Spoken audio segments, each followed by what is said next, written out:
Welcome everyone to Neverwinter on PC. My name is Rainer and today we're going to talk about the currently ongoing event Challenge of the Gods. If you enjoyed this video, please leave a like, and if you would like to see more informational videos about Neverwinter, hit the subscribe button. The Challenge of the Gods is an event that occurs once or twice per year. What you have to do to participate is simply kill an enemy that is within 7 levels of yourself. So for a level 70 character, the enemy should be at least level 63. This enemy will then drop a so-called challenge. There are 11 challenges and the exact challenge is determined randomly. The challenges that you can get are the following. There's the challenge of a monitor, which actually is the only challenge that has two sides. If you're on the stronghold map, you have to donate to your stronghold coffer, and if you're not on the stronghold map, you have to kill 5 enemies without using at will powers. And both of these challenges have to be done within 3 minutes. The second challenge is the challenge of Shantea, which basically means that within 10 minutes you have to gather 3 skill notes. The third challenge that you can get is the challenge of Corellum, which means that you have to survive 30 seconds in one go in combat while below 50% health, and during this 30 seconds you're not allowed to get above it, which makes it quite difficult for high level characters because of the high lifesteal. And you have to do this within 3 minutes as well. The fourth challenge is the challenge of Calambor, which also requires you to be below 50% health and kill 5 enemies while being below 50% health. This one is probably even more difficult because of having to kill enemies, which once again gives you lifesteal. This one also has to be done within 3 minutes. So the last two typically I discard because they are practically impossible. I tried taking off my armor, but it's very difficult. It's easier to get another challenge. The fifth challenge is the challenge of Ogma, which requires you to use daily powers 3 times within 5 minutes. For most characters this should be quite easy. For my Hunter Ranger it's very easy because my disruptive shot only uses a little bit of my action points and it recharges very quickly. The sixth challenge is the challenge of Salune, I think it is. This challenge requires you to complete 1 heroic encounter within 10 minutes. This one is a bit tricky because there has to be a heroic encounter around. If there's not, it's better to discard this one. The seventh challenge is the challenge of Sylvanus, which requires you to kill 10 enemies and doing that without using encounter powers. You have to do that within 3 minutes. The eighth challenge is the challenge of Sune, which is the opposite of Sylvanus. You have to use here your encounter powers 10 times while in combat. What I've noticed is that if you use your encounter power to start the combat, that encounter is not counted. So use an at will first. That's my tip. This one also has to be done within 3 minutes. The ninth challenge is the challenge of Tempest, which requires you to kill 10 enemies without using daily powers within 3 minutes. Pretty simple. The 10th challenge is the challenge of Storm, which also requires you to kill 5 enemies, and all of them must be killed within 1 minute. Also pretty straightforward. Also within you have to start the challenge within 3 minutes. So the 1 minute starts when the first enemy is killed. The last challenge that you can get is the challenge of Timora, which requires you to kill 10 enemies and not use healing potions. You have 3 minutes for this. Also pretty straightforward.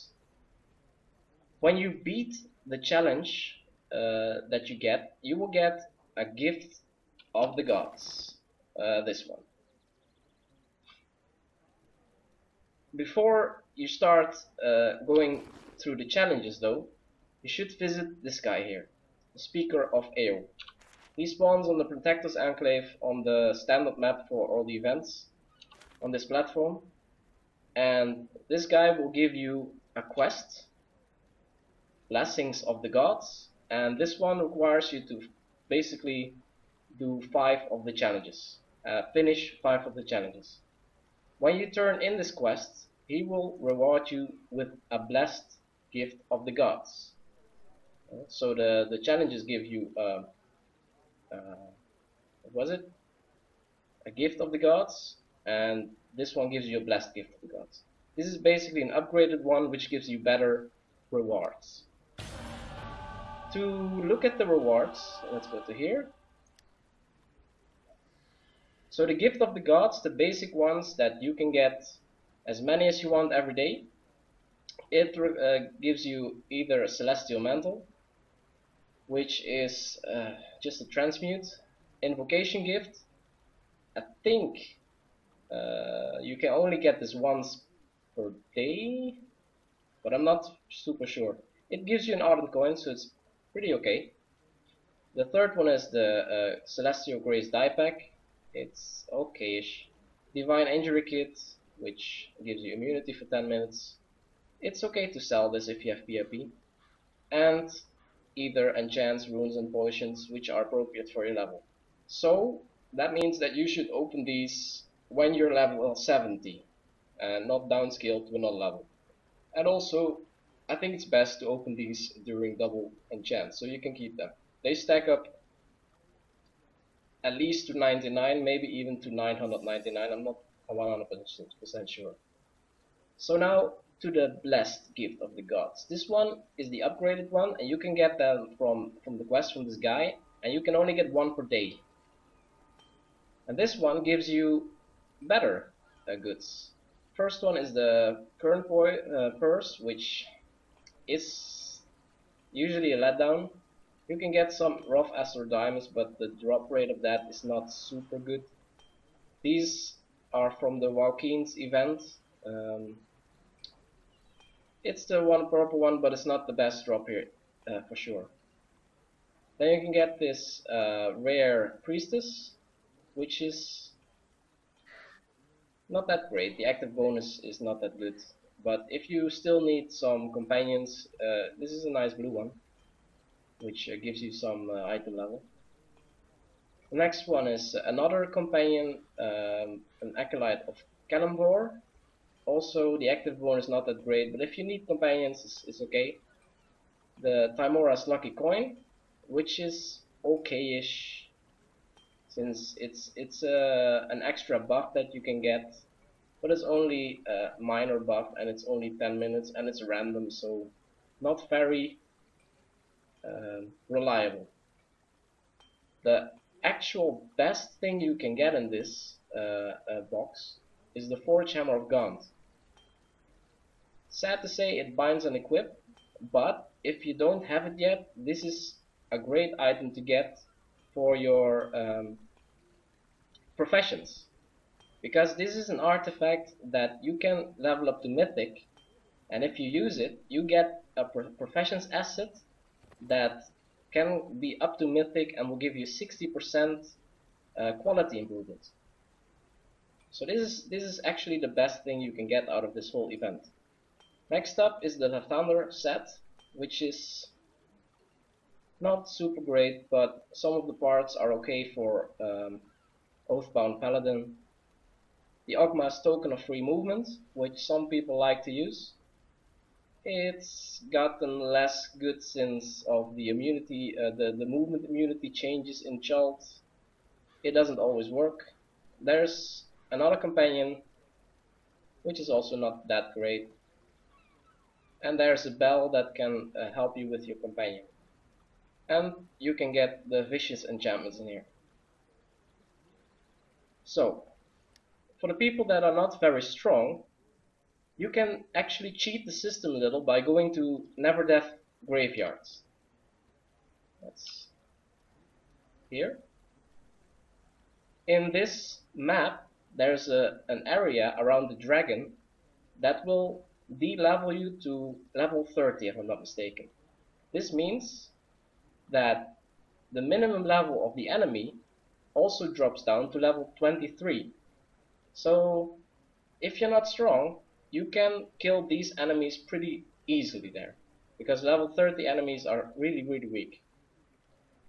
When running the Quartermaster enchantment though, I would advise against going here, because being de-leveled means that you get the lower quality Quartermaster bags, which gives less good rewards, of course.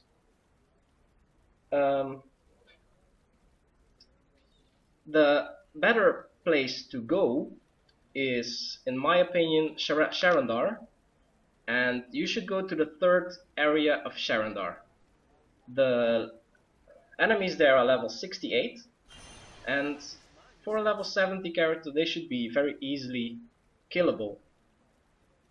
I will now go to, I will pause the video and go to Sharandar, to the area, and I will show you the whole experience, how it feels and looks. Alright, now we're in Sharandar. I will kill these mobs, and as you will see, they will immediately drop a challenge. Complete one heroic encounter. Okay, so this one is not that great immediately. I will pause the video again and wait for another one. Stay tuned. Alright, let's try this again.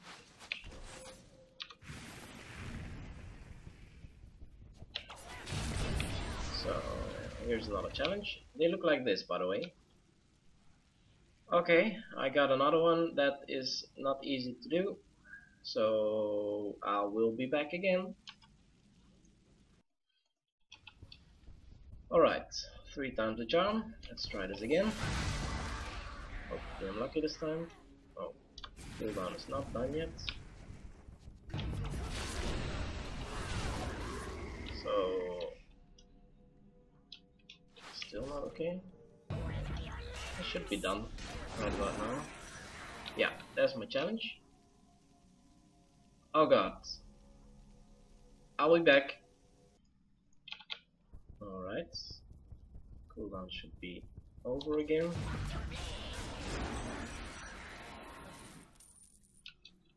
Okay.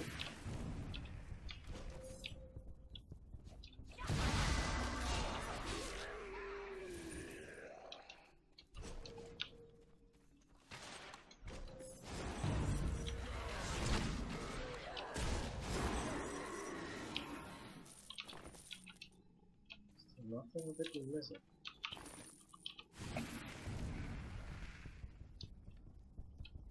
No.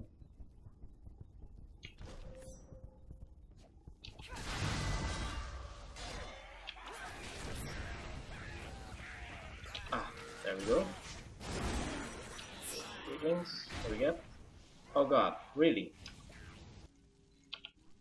Alright. Finally, I got a good one. Kill 5 enemies. All enemies must be killed within 1 minute.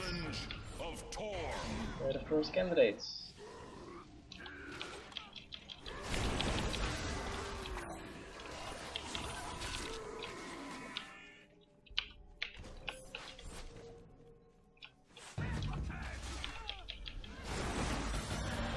Alright, so I finished the challenge and I got this box. So this is basically what you do all the time. Now, if I would continue killing enemies here, you will see I will not get an additional challenge, because there is a cooldown on getting these challenges. That's why I had to pause the video every time, because I didn't want the video to have waiting in it. So I did some extensive tests on this cooldown, and I've noticed that it is the cooldown starts when the challenge drops on the ground, and the cooldown is exactly 2.5 minutes. So if you time when you got the challenge when it dropped on the floor, and you time exactly 2.5 minutes. After that, the first mob you kill will give you another challenge. If you leave the challenge on the ground, you will not get another challenge. So you have to pick it up, and if you don't want to do the challenge, you have to discard it again. And you can do that in the J menu, of course. Otherwise, you will not get another challenge.